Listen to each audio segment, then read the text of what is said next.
All right, so that is what Donald Trump had to say in his very characteristic style of conducting diplomacy. And meanwhile, my colleague Siddhant Sibal is presently in Osaka, is of course tracking all the developments very, very closely for us.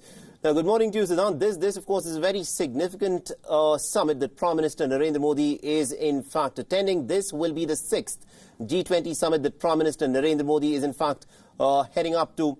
And today, before the G20 Summit kicks off, he has a meeting with the Japanese Prime Minister Shinzo Abe in just a few minutes from now. So what do we know about the agenda of this meet?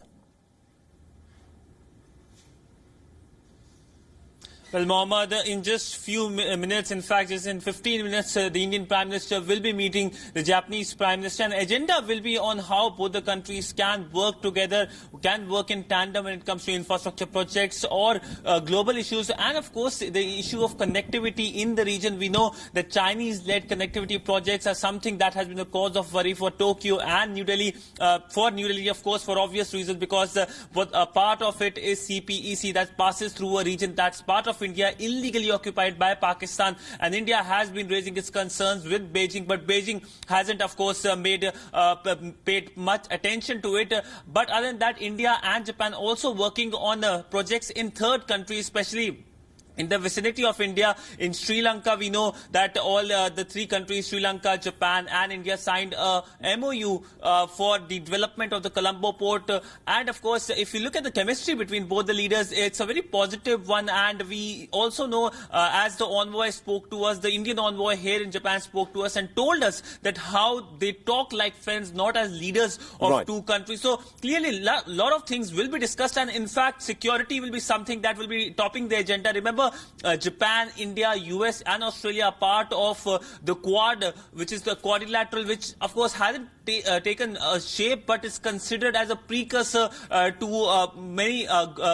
to a grouping which can have militaristic angle as well. So a lot of things under focus. Other than that, this Indo-Pacific is something that's going to dominate the agenda when both the leaders meet. Absolutely indeed. And one of the other things that a lot of people will be looking at very closely, because India has made it abundantly clear that there will be no compromise so long as its national security and also its energy security is concerned. I mean, we saw Shinzo Abe meeting with the Iranian President Hassan Rouhani just a few days ago.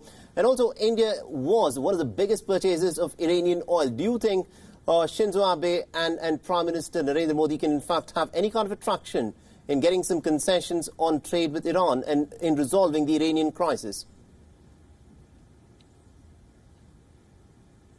Well, when it comes to the Iran issue, both India and Japan have similar concerns because both import a lot of oil from Iran. But, of course, once the waivers are gone, the American waivers are gone, there is a lot of pressure on Tokyo and New Delhi to cut import from Iran. Other than that, we know Tokyo and New Delhi have growing, New Delhi, of course, has a growing ties, militaristic ties with the Americans. Tokyo already has good ties with the Americans. But, of course, the American president has been saying things both for Tokyo and New Delhi. We know that he spoke about Japan and, of course, China, but he also tweeted about his meeting with the Indian Prime Minister Narendra Modi and said that he's going to talk about issues such as tariff, and tariffs are unacceptable. Remember, the US president has been calling India as a tariff king. So clearly, there are many issues in which Tokyo and New Delhi are together and, of course, can convince Americans to change their position. Remember, they will be meeting under the trilateral, the J trilateral, Japan, America, India trilateral. This is the second time the J is meeting. The last time it met was in Buenos Aires on the sidelines of another G20 summit. Absolutely indeed, Siddhant.